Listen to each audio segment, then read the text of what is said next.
Welcome to Escape Artist, the podcast where we celebrate the bold souls who have dared to break free from the confines of the corporate 9-to-5 grind to pursue their passions and create a life of personal and financial freedom.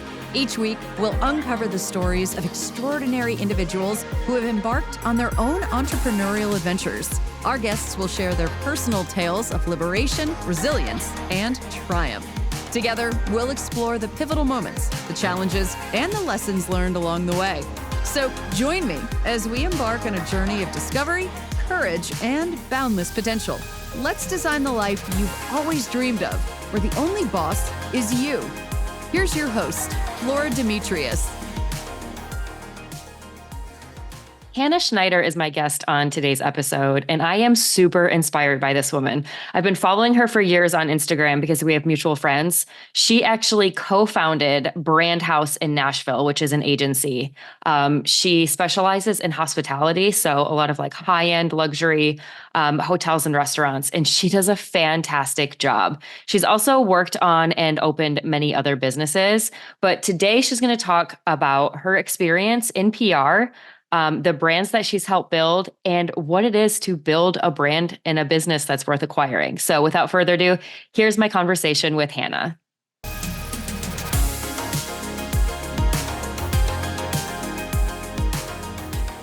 All right. Hey, friends. Today I'm joined by Hannah Schneider. She's a rock star PR pro who specializes in social media and brand development. And she founded the firm BRND HOUSE in Nashville, Tennessee, which is where I came to know about her. And Hannah, I'm so excited to have you on today. Thanks for joining me. Yeah, thank you so much for having me. I'm excited. So I had mentioned before I hit record that I've been following you on Instagram for a while. And I think a lot of that is just because of mutual people that we know in Nashville and being in the, social digital influencer space. And I've always been a fan of yours. I'm like, I don't know how we've never actually met in person because I love everything you do. I'm a huge fan of like just badass women in Nashville who are entrepreneurs and doing their own thing. So can you kind of just like walk us through a little bit of your history into how you got to do what you do now? Absolutely. And thank you. I was trying to figure out the same thing because I've been taking in all of your content lately and was like, when did we start following and how are we not friends in real life? So I am originally from San Diego. I moved to New York City when I was about 22 and had worked in restaurants my whole life, loved hospitality, fell in love with it, knew that is what I wanted to do, and went and helped my sister open a restaurant in New York for several years and had previously been doing marketing with an agency. And it was this big city. We hired the fancy PR firm, and I quickly realized there was a huge disconnect between us as the operators and the PR agency and really knowing this side of the business. And so stayed there for several years, started the agency in New York, and then moved to Nashville in 2016 for another restaurant opportunity. I was lucky enough to come help open a restaurant called Salt and Vine. And same thing, I was on the restaurant side. Every PR agency in Nashville pitched us not knowing my background in marketing. And also felt this same disconnect of, great ideas, wonderful agencies here, but they just didn't know the business the way that I did. Like if you're in the restaurant and you're running it, there's just no way to know it. And so ended up staying in Nashville, opening our office here and really fell in love with what was kind of happening in the growth here, and have stayed ever since. I then went on to open a coffee shop called Kettner Coffee Supply. I'm sure we'll kind of dig into some of that later, but I feel like I have this sort of obsession of like starting, building, creating, and then letting someone else do the rest. So most recently, I've been running BRND HOUSE, which is our PR agency, social media agency, and we actually just got acquired in October. Congratulations. So thank you. So I'm sure we'll also go into that as well. But that's sort of in a nutshell, kind of my path. I didn't go to college. I hated school. I was sort of that like stereotypical like troublemaker. I felt very lucky though with that I fell in love with this kind of lane and I just went all in on that. And so I always laugh. I'm really, really good at one thing and I'm very bad at a million other things. But I knew from a really young age, just this industry that I was absolutely in love, obsessed with. And I've been able, I'm grateful that I've been able to make that my career. That's amazing. And it shows in your work. And I feel like it almost kind of takes a little bit of a rebellious personality to make it in such an industry like this, because you're willing to go out there. I mean, you said you lived in New York City, which is probably like the most cutthroat place for the service industry. So how did your experience in the service industry kind of play into the clients that you serve now?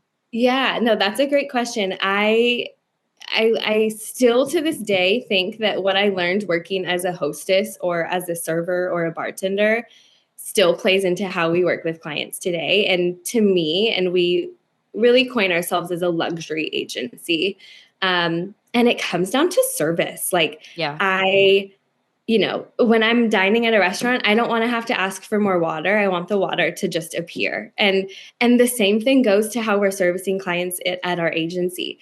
I never want them to have to ask what we're working on. I never want them to have to email us twice to get an answer. Like, we are anticipating their needs. We are pro communicators. And from jobs when I was 16 years old to now, having sold multiple businesses, those small little details, I think, go such a far way. And to me, that makes a big difference in client retention in any business that you're running.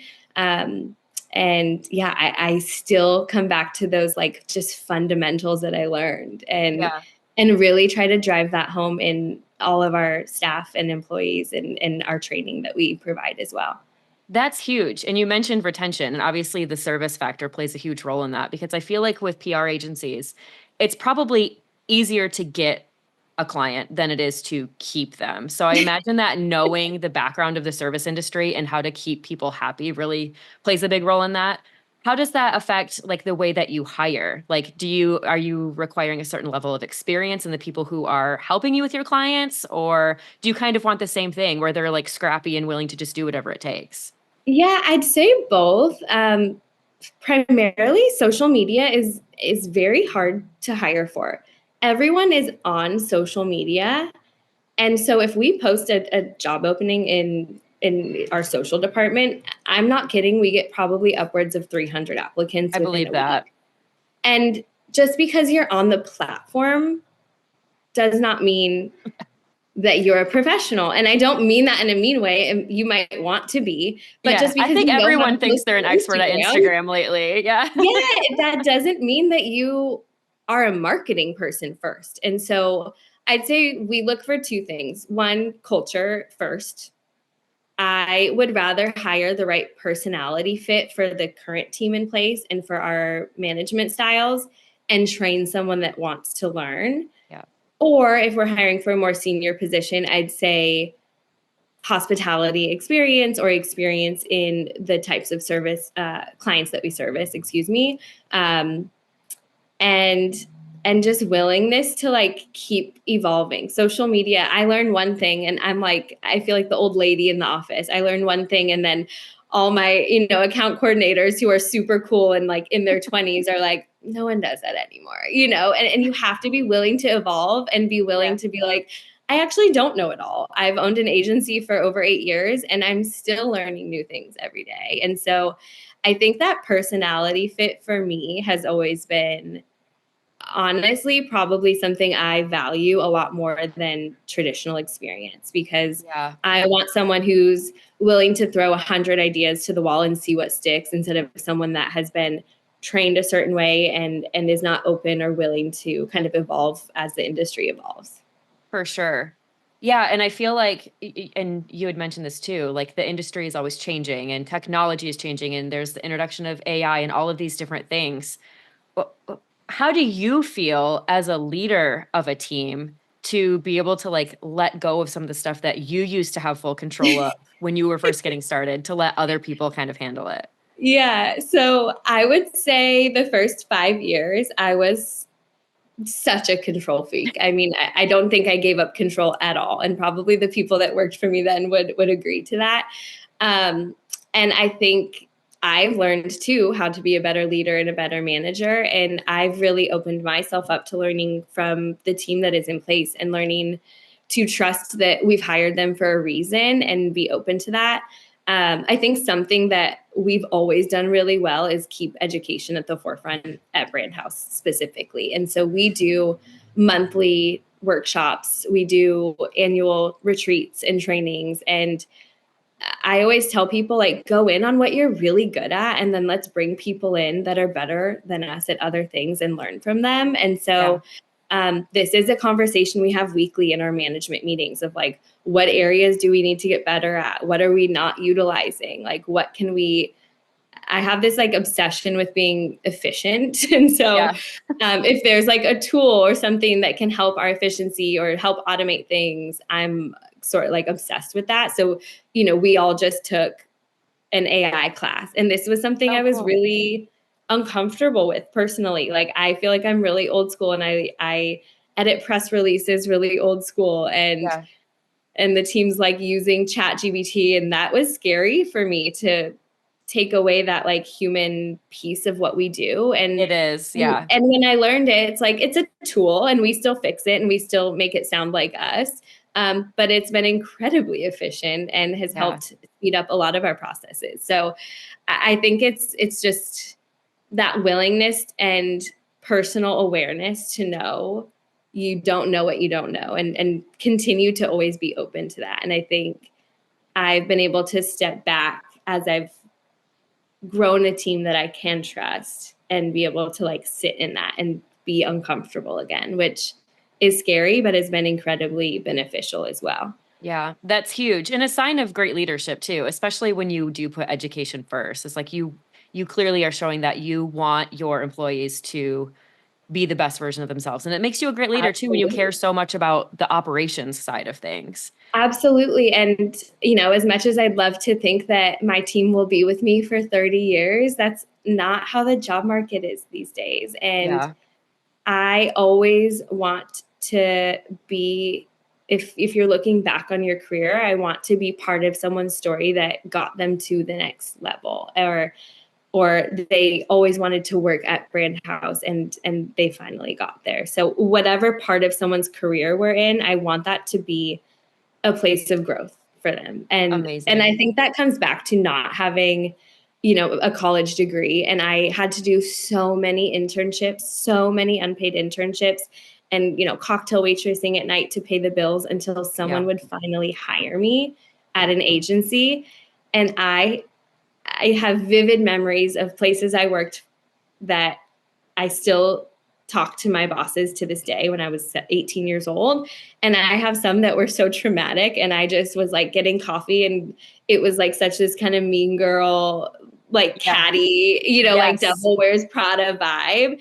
And I never wanted to be that. And so, I think those internships in the places where I learned the most, I still hold so incredibly valuable. And I always wanted to be able to replicate that for other people, whether their path was college or not. And so that's also really important to me, is being open to all different types of people that kind of come through our doors. I love that. In fact, one of the things, I think I even said this to my spouse at one point, like after following you and talking about like how I was finally going to have this conversation with you, is throughout my entire journey as an entrepreneur and somebody who worked for other high-level entrepreneurs, I was like, I want to work for this girl. Like, you always just came across as this person who like people love to work with you.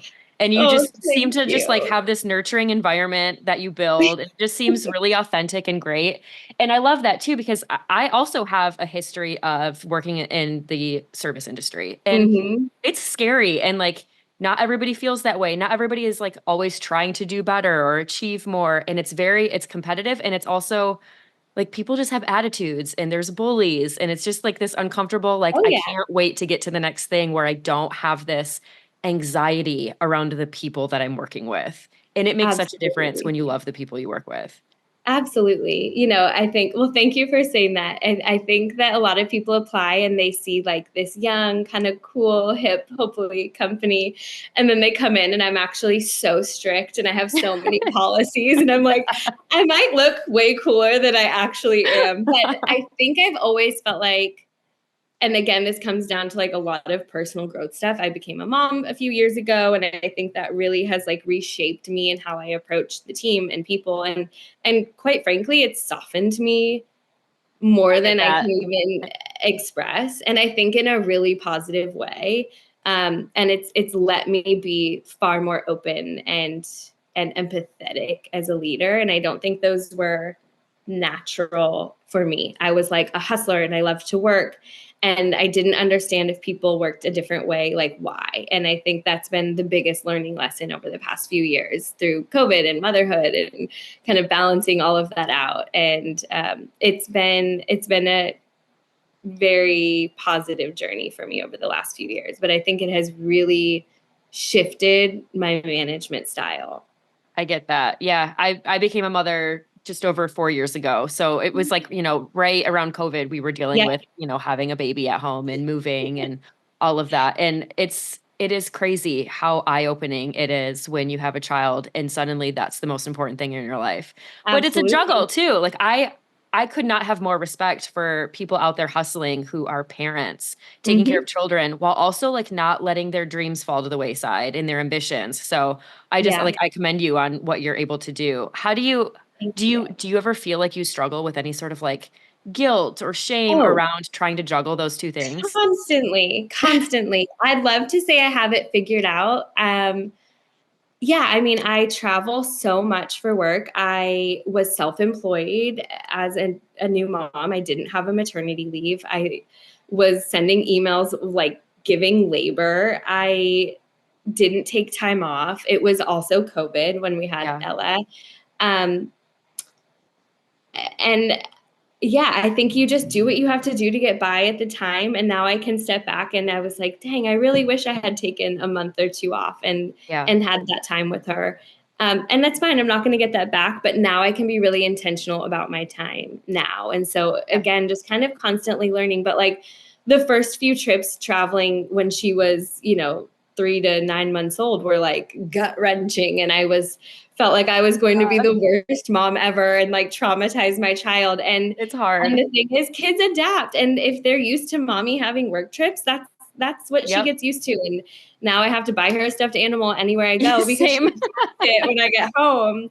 But I'm also incredibly grateful for a partner and Zach, my fiance, her dad, of feeling so guilty and him being like, she's fine. She's fed. She has toys. She's loved. Like That's you incredible. being gone for 3 to 4 days is not going to emotionally destroy her. Like, A, she won't remember. You will. She won't.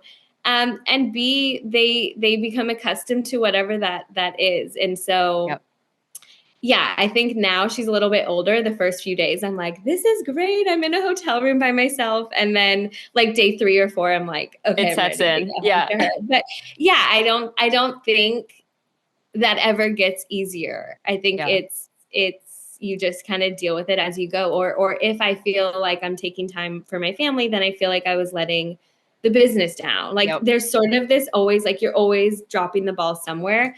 And I just had to learn to give myself grace and do the best I can and set boundaries for myself, which I've never done before, ever. Like if a client texted at 9 p.m., I'm getting back to them. And I think this has been where I've actually grown the most as a leader is my expectation of my team 3 years ago is that if a client texts at 9 p.m., you do respond. And now I'm like, I'm not responding. I'm with my family or I'm with my daughter. It's bedtime.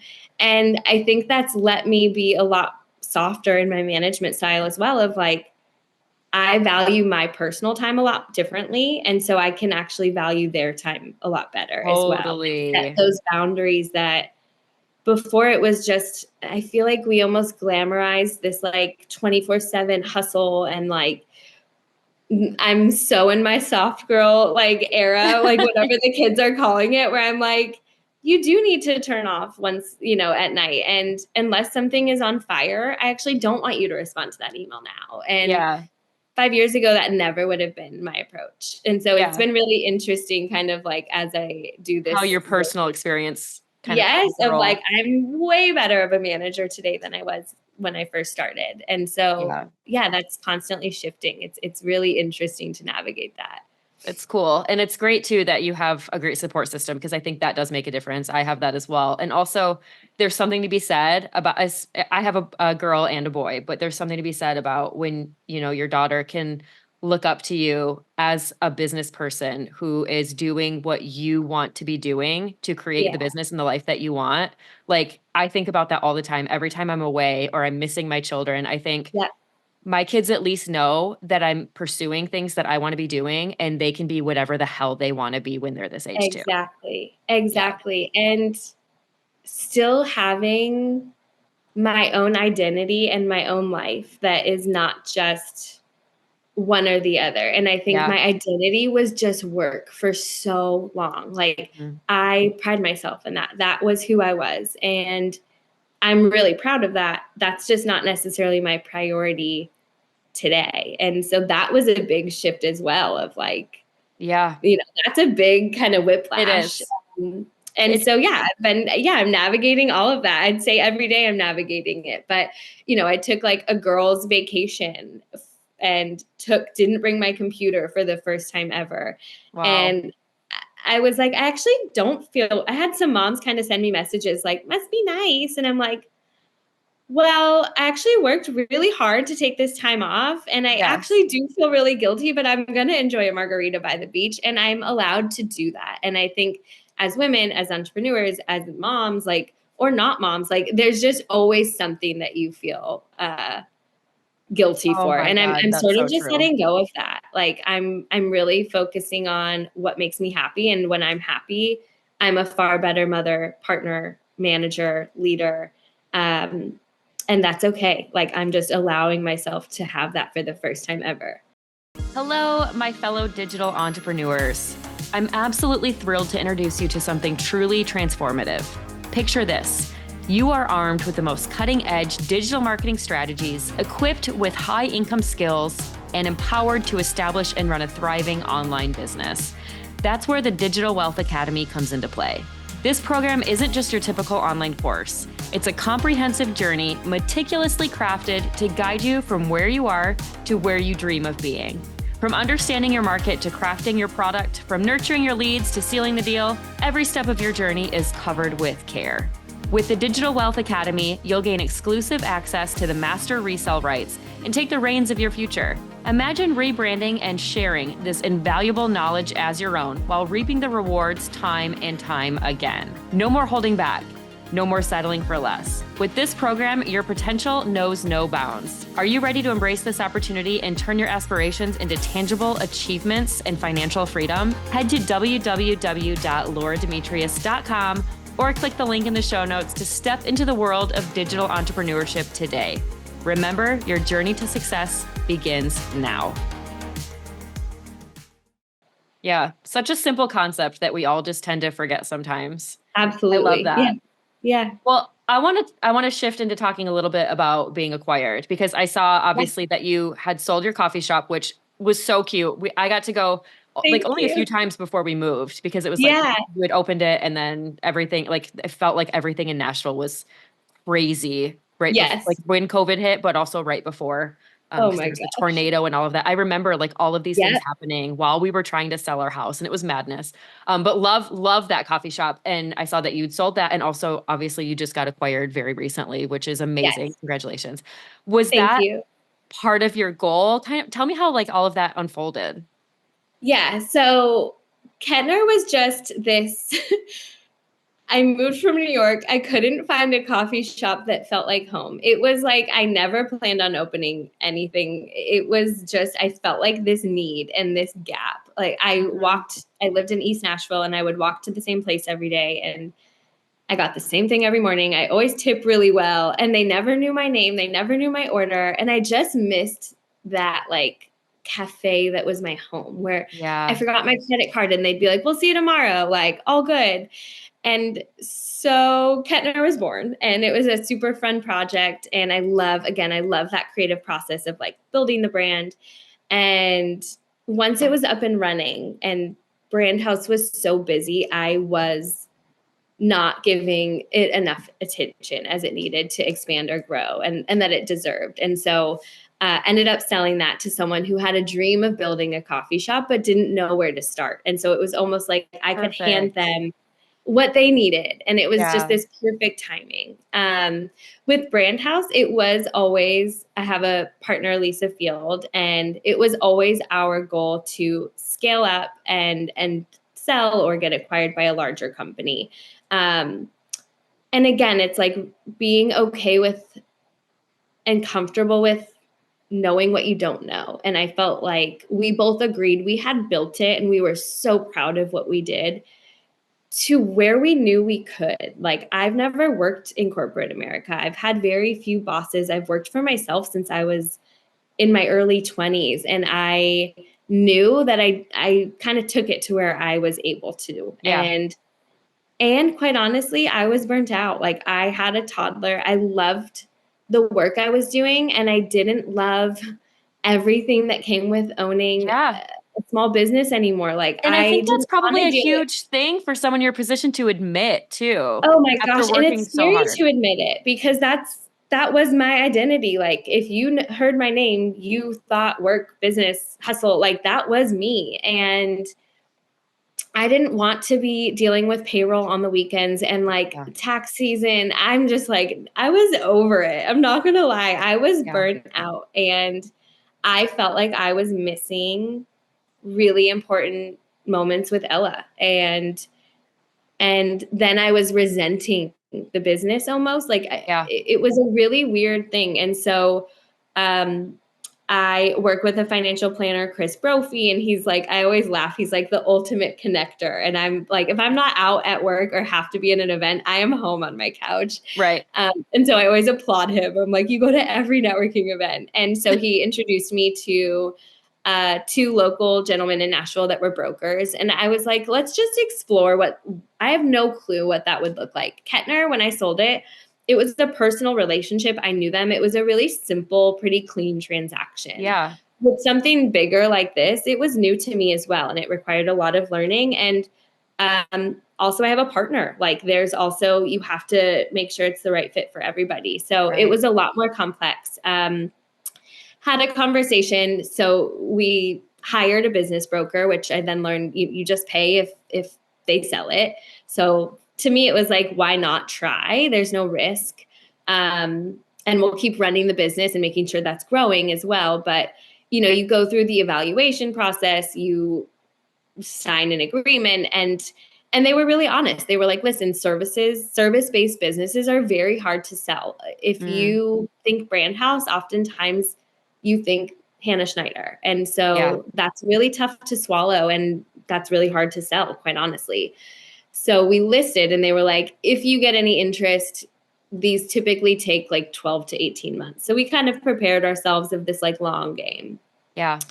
We listed, we got 5 offers almost in the same week that we listed, which, we're super excited. 4 of them were bullshit and like really undervalued and, had weird nuances that like we weren't comfortable with. And one was really fair. And we met, the gentleman several times. He flew to Nashville and ended up coming to an agreement. And we listed, signed, and sold and closed within 43 days. It was the fastest transaction that our brokerage had ever done in the history of their business. Oh my goodness.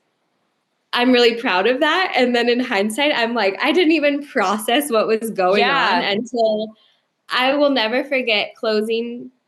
Zach is at work. Ella's at like daycare, and I'm sick as a dog in my bed. Oh no.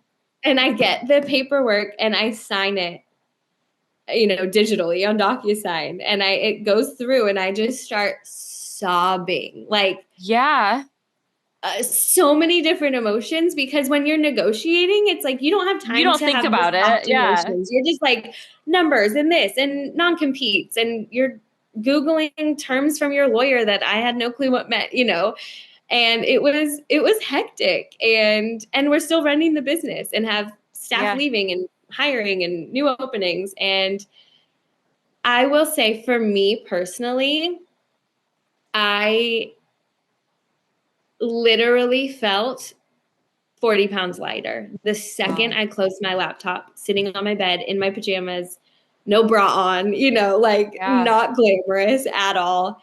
And I just was, immediate relief. Like, I now get to keep doing the work I love. Yes. And I'm still working with Brand House, and I'm so proud of this company that we founded.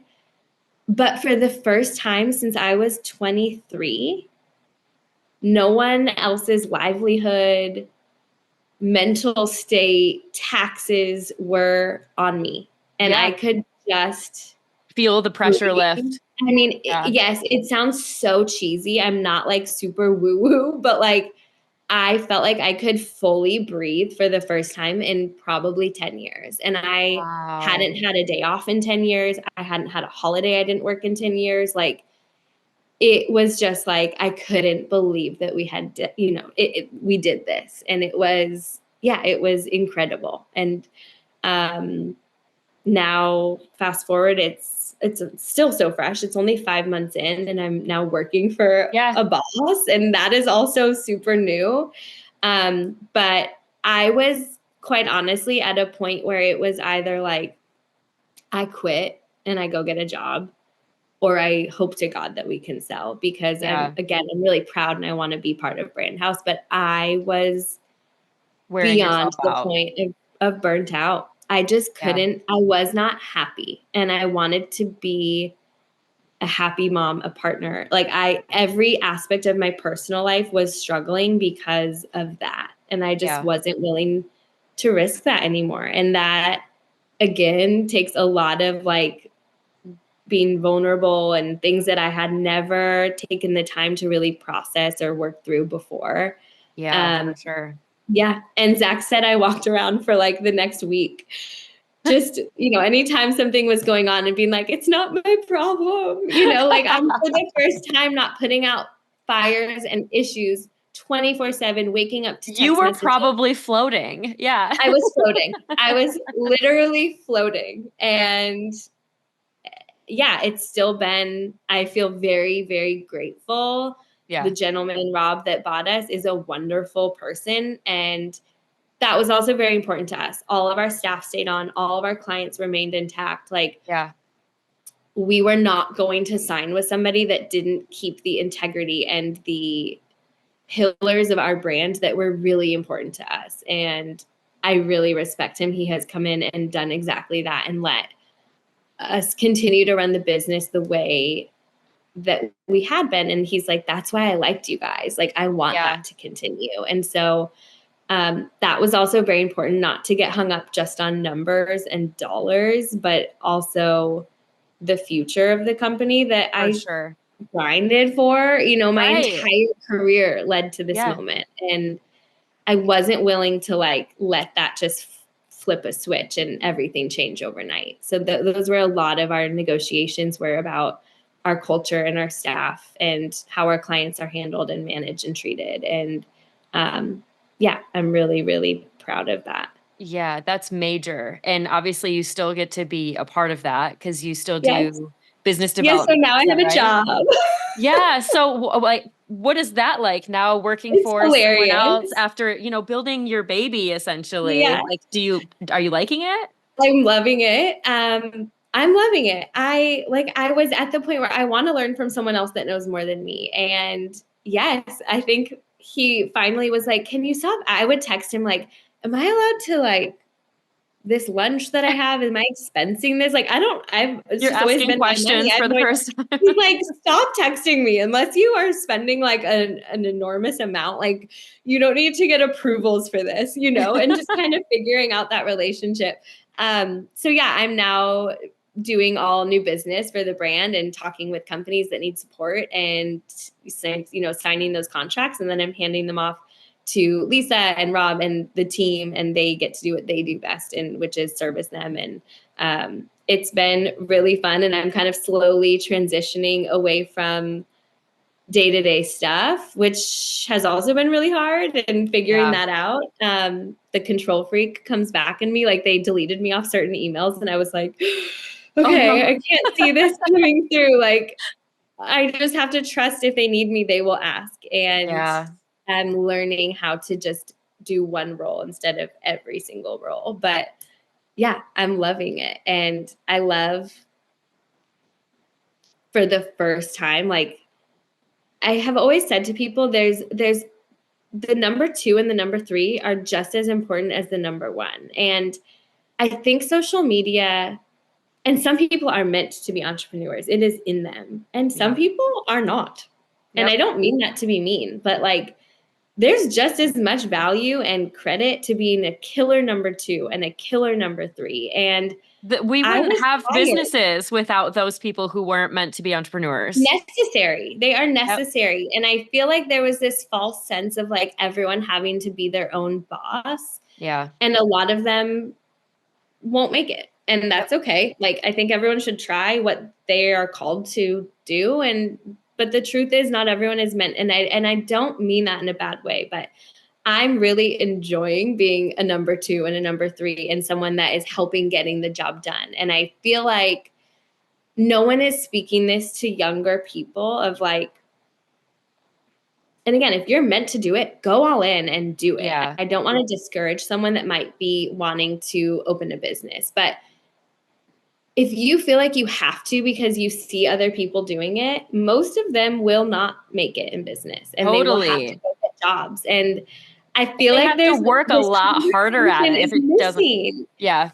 Yes, or work for people longer. Like, if I could go back, I would, and I would have had more jobs before I did this and learned more before I did this. And I'm excited about learning more now and not, being able, there's a lot of benefit in clocking out at 6 and closing your computer that my staff or other staff probably doesn't realize what a beautiful life that is. And I'm experiencing that for the first time. And there's a lot to it, man. Like, you don't get that when you open your own business, as you know. And I think, I don't know, I'm just really fascinated by this right now. And I think it's important to share that. And everyone's like, well, what are you going to do next? You're definitely going to start a new company.